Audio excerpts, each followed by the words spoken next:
So Modi గారు ఏమంటున్నారో చూద్దాం. యువత వల్లే స్టార్టప్ విప్లవం అంట, ప్రపంచానికి ఆదర్శం మన యువత. దేశంలో 1,500,000 స్టార్టప్లు ఏర్పాటు చేశాము, యువత కోసం మేము ఏదో చేసేద్దాం, ఏదో పొడుస్తామని చెప్తున్నారు.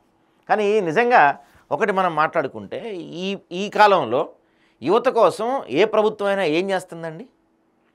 ఏ ప్రభుత్వమైనా ఏమైనా చేస్తుందా?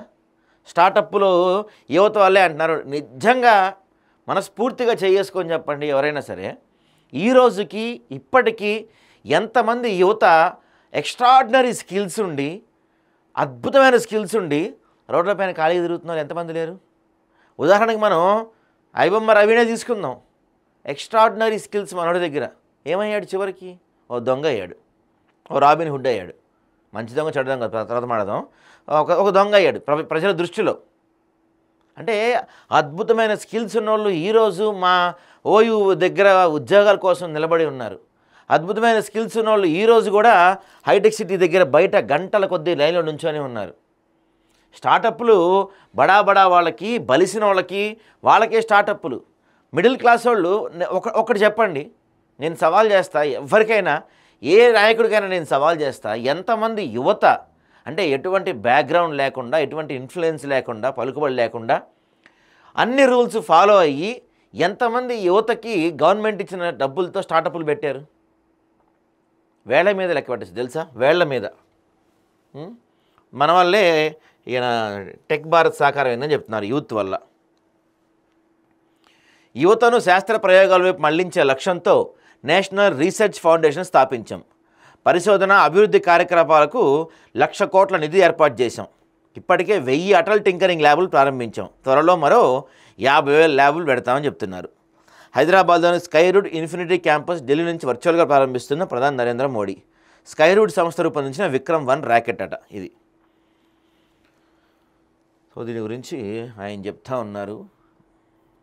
పెద్ద స్టోరీ ఉంది దీని గురించి. టెక్ భారత్ సాకారం అని నాకైతే అంతేమి ఎక్కడ టెక్లో మనం ఏదో దూసుకుపోతున్నాము, మన యువత ఏదో అద్భుతంగా ఉందని చెప్పి నేనైతే అనుకోవట్లే. ఎక్కడ ఏమీ లేదు, నాకేం కనపడతల్లా.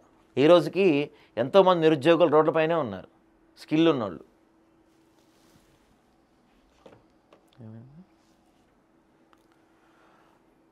రాకెట్ విడిభాగాలను సైకిల్పై తీసుకెళ్లిన రోజు నుంచి ఎంతో విశ్వసనీయమైన ప్రయోగ వాహకాన్ని రూపొందించిన ఘనత సాధించాం. అంతరిక్ష సేవల రంగంలో ప్రైవేట్ రంగానికి భాగస్వామ్యం కల్పించాం. అంకుర సంస్థలు ఇస్రో సదుపాయాలను, సాంకేతికతను వినియోగించుకునే అవకాశం కల్పించాం. కేవలం 6-7 ఏళ్లలోనే బహుముఖంగా విస్తరించిన మన అంతరిక్ష రంగం ప్రపంచవ్యాప్తంగా పెట్టుబడులు ఆకర్షిస్తుంది. అంతరిక్ష రంగం అంటే ఎక్కడ ఎవరున్నారు అంతరిక్ష రంగంలో? భారత్ వెలిగిపోతుంది, వికసిత భారత్ వైపు మనం దూసుకెళ్తున్నాం అని చెప్తున్నారు కదా.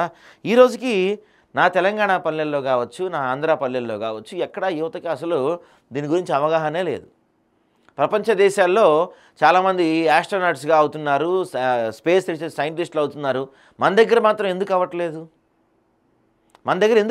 ఎంతమంది అవుతున్నారు స్పేస్ రీసెర్చ్? ఈ స్పేస్ రీసెర్చ్కి సంబంధించిన సైంటిస్టులు కావచ్చు, యాస్ట్రోనాట్స్ కావచ్చు, ఇలాంటివి సైంటిస్టులు మన దగ్గర నుంచి ఎంతమంది అవుతున్నారు? లక్షలో ఎంతమంది?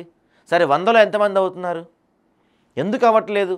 ఎందుకు ఈ పరిస్థితి ఉంది మన దగ్గర అంటే, మన దగ్గర దీనికి సరిపడా స్కిల్ ట్రైనింగ్ ఎక్కడుందండి? ఎక్కడ ఉంది? ఈ రోజుకి మన బీటెక్ కాలేజీలు ఈ ఫీజు రియంబర్స్మెంట్ కోసం పెట్టిన కాలేజీలే ఎక్కువ.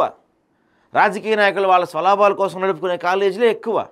అమీర్పేట దగ్గరికి వెళ్ళి చూడండి ఒకసారి. అమీర్పేట దగ్గరికి వెళ్తే బీటెక్లు చదివి కనీసం రిసెప్షనిస్ట్ పోస్ట్ అన్నాయని చెప్పి గంటల లైన్ నుంచి పడిన వాళ్ళు లక్షల్లో ఉన్నారు అమీర్పేటలో.